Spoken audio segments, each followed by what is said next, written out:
Hello guys, welcome back. நான் உங்கள் VK. Pongal பரிசு தொகுப்புக்கான ஒரு முக்கியமான அறிவிப்பை தான் இந்த வீடியோவில் பார்க்க போகிறோம். ஸ்கிப் பண்ணாமல் கடைசி வரைக்கும் பாருங்கள், ரொம்ப யூஸ்ஃபுல்லாக இருக்கும். கடந்த வாரத்தில் பார்த்தீங்கன்னா இந்த பொங்கல் பரிசு தொகுப்புக்கு தமிழக அரசு சார்பில் ஒரு அரசாணை வெளியிட்டிருந்தாங்க. அதில் என்னென்ன பொருட்கள் குறிப்பிட்டிருந்தாங்க அப்படின்னா, தமிழக பொங்கல் பரிசு என்ன அப்படிங்கிறத குறிப்பிட்டிருந்தாங்க. அதில் 1 கிலோ பச்சரிசி, 1 கிலோ சர்க்கரை, ஒரு முழு கரும்பு இது மட்டும் வழங்குறதா அறிவிப்பு வெளியாக இருந்துச்சு. பட் அதில் பெருசாக எதிர்பார்க்கப்பட்ட 1000 ரூபாய் ரொக்கம் வழங்குறதுக்கான எந்த ஒரு அறிவிப்புமே வெளியிடப்படலை. அது மட்டும் இல்லாமல் இந்த அரசாணை வெளியீட்டிலிருந்து அதுக்கு அகெயின்ஸ்டாக எப்போ டோக்கன் கொடுக்க போகிறாங்க, எப்போ பொங்கல் பொருட்கள் வழங்க போகிறாங்க அப்படிங்கிற எல்லா டீட்டெயில்ஸுமே நம்ம சேனலில் பார்க்கலான்னு சொல்லியிருந்தோம். ஸோ அதுக்கான அப்டேட்டு தான் பார்க்க போகிறோம் மெயினாக. அதாவது என்ன அப்படின்னா, ஜனவரி 9ஆம் தேதியிலிருந்து பொங்கல் பொருட்கள் எல்லாருமே பெற்றுக்கொள்ளலாம். அதாவது ரேஷன் அட்டைதாரர்கள் மற்றும் இலங்கை தமிழ் வாழ் மக்கள் இவங்க எல்லாருமே பொங்கல் பொருட்களை ஜனவரி 9ஆம் தேதியிலிருந்து பெற்றுக்கொள்ளலாம் அப்படின்னு சொல்லியிருக்காங்க. ஆனால் இதுக்கு முன்னாடி அந்த பொங்கல் பொருட்கள் வாங்குறதுக்கு முன்னாடி என்ன அப்படின்னா, அந்த பொங்கல் பொருட்கள் வழங்குறதுக்கு முன்னாடி நீங்கள் வாங்கணும் அப்படின்னா டோக்கன் கம்பல்சரி கொடுப்பாங்க. ஒவ்வொரு வருஷமே ஒரு கடந்த 2-3 வருடமாக பார்த்தீங்கன்னா பொங்கல் பொருட்கள் வழங்குறதுக்கு முன்னாடியே டோக்கன் கொடுத்துருவாங்க.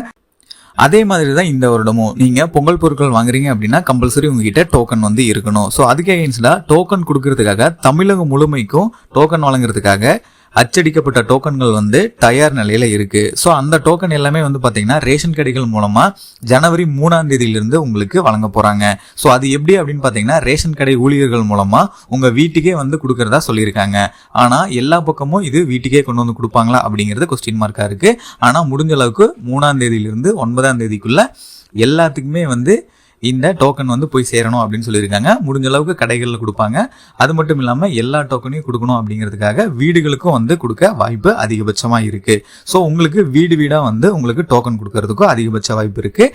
அதே மாதிரி அவங்க கொடுக்கக்கூடிய டோக்கனில் பார்த்தீங்கன்னா உங்களுக்கு பரிசு பொருட்கள் பொங்கல் பரிசு தொகை எந்த தேதியில் வழங்குறாங்க, எந்த டைமுக்கு அப்படிங்கிற எல்லா டீட்டெயில்ஸும் இருக்குது. ஸோ அதன் அடிப்படையில் நீங்கள் 9ஆம் தேதியிலிருந்து 13, 14 இந்த தேதிகள் வரைக்குமே பொங்கல் பரிசு தொகுப்பு வழங்குவாங்க. ஸோ அதுக்கான தேதி நேரம் உங்களுக்கு டோக்கனில் குறிப்பிட்டிருப்பாங்க. ஸோ அந்த டைமில் அந்த தேதியில் போய் நீங்கள் பொங்கல் பொருட்கள் வாங்கிக்கலாம். அது மட்டும் இல்லாமல் இன்றைய தேதி வரைக்கும் இன்னைக்கு தேதி வரைக்கும் பார்த்தீங்கன்னா இந்த மூணு பொருட்கள் மட்டும் வழங்குறதுக்கான அறிவிப்பு தான் வெளியே இருக்கு.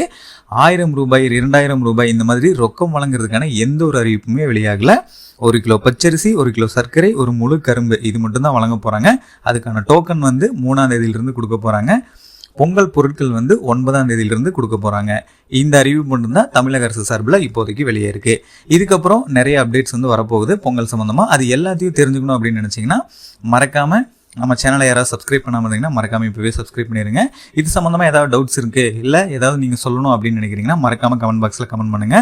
அப்படியே சப்ஸ்கிரைப் பண்ணிட்டு பக்கத்தில் இருக்க பெல் பட்டனையும் கிளிக் பண்ணிடுங்க. அப்போ தான் நான் போடுற ஒவ்வொரு பயனுள்ள வீடியோ உங்களுக்கு உடனுக்குடனே நோட்டிஃபிகேஷன்லாம் சேரும்.